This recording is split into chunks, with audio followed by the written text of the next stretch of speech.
नमस्कार। स्वागत है आपका इस टेक्निकल टॉक में। जैसा कि हम जानते हैं कि दुनिया तेज़ी से बदल रही है। एआई, एमएल, रोबोटिक्स इत्यादि सारी चीज़ों का जमाना है। इन सब विषय पर चर्चा करने के लिए हमारे साथ हमारे एक्सपर्ट मिस्टर अमरेंद्र कुमार मौजूद हैं। धन्यवाद सर। बहुत ही अच्छा टॉपिक आपने चुना है, जो कि आजकल जैसे हम लोग देख रहे हैं डे टू डे एक्टिविटीज़ में जितने भी 21st सेंचुरी का स्किल्स है, को हम लोग म्यूजिक से सुनने से लेके अपना जो रूट मैप देखने के गूगल मैप का यूज़ कर रहे हैं, रूट को ऑप्टिमाइज करने का, डाइट प्लानिंग कर रहे हैं, या हर चीज़ों में हम लोग जो भी टेक्नोलॉजी का यूज़ कर रहे हैं। लेकिन इसमें ये देखा जा रहा है कि जो टेक्नोलॉजी हम लोग इंजीनियरिंग में सीखते हैं, तो वो केवल इंजीनियरिंग स्टूडेंट्स का बात नहीं है।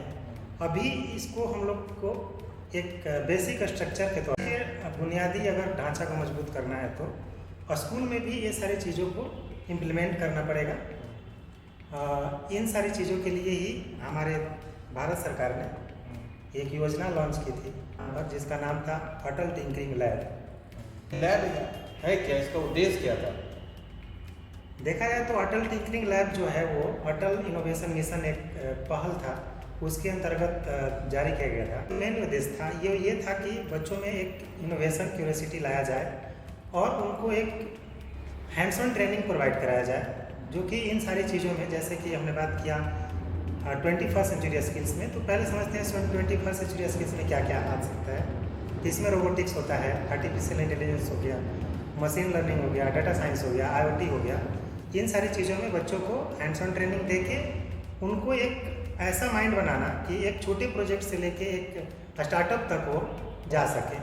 लेकिन अभी इस जैसे हम लोग देखते हैं तो RTL में काफ़ी हद तक हमें समस्या वही मैं पूछना चाह रहा था कि बहुत सारे स्कूल में निश्चित तौर पर गवर्नमेंट का ये सराहनीय स्कीम रहा है, लेकिन बहुत सारे स्कूलों में हमारे प्रिंसिपल से बात हुई, वहाँ के शिक्षकों से बात हुई, तो ये उतना कारगर नहीं हो पा रहा है। तो इसके बारे में आप क्या सोचते हैं? बिल्कुल सही सवाल है आपका। इसमें अगर हम लोग देखें तो बहुत सारे समस्याएं हैं। सबसे पहले समस्या जो है वो है टीचर के ट्रेनिंग की।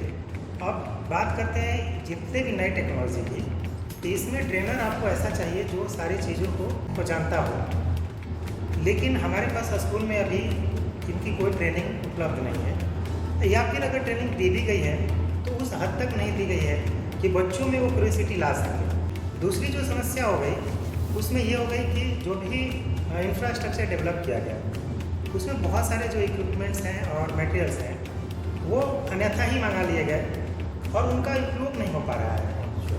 और जो भी अटल टिंकरिंग लैब है अब एक विजिट लैब के जैसा ही बनकर रह गया है। जिसके लिए सरकार ने ये लाया था वो लैब अभी कार्यान्वित नहीं हो पा रहा है। साइंस सारथी इस क्षेत्र में क्या योगदान दे सकता है?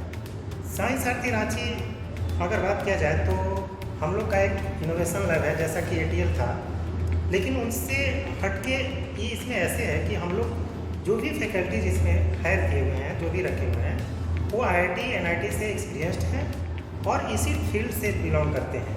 तो पहला चीज़ जो वहाँ समस्या आ रही थी कि टीचर की ट्रेनिंग नहीं हो पा रही थी सही से।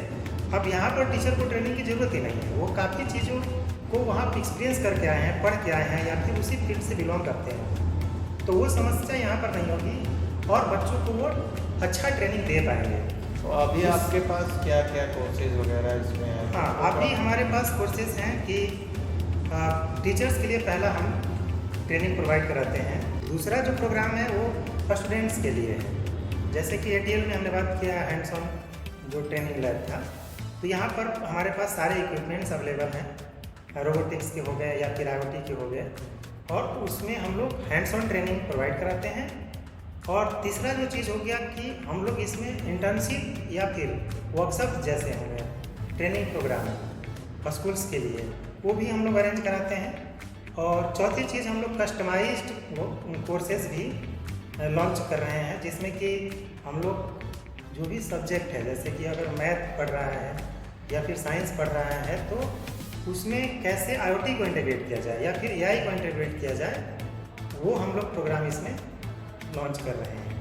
ये बिल्कुल बहुत ही सराहनीय कदम है आप लोग के संस्था साइंस सारथी के द्वारा। और आजकल के समय में अगर हमें निश्चित रूप से अगर टेक्नोलॉजी को समझना है तो लेटेस्ट स्किल पे काम करना होगा।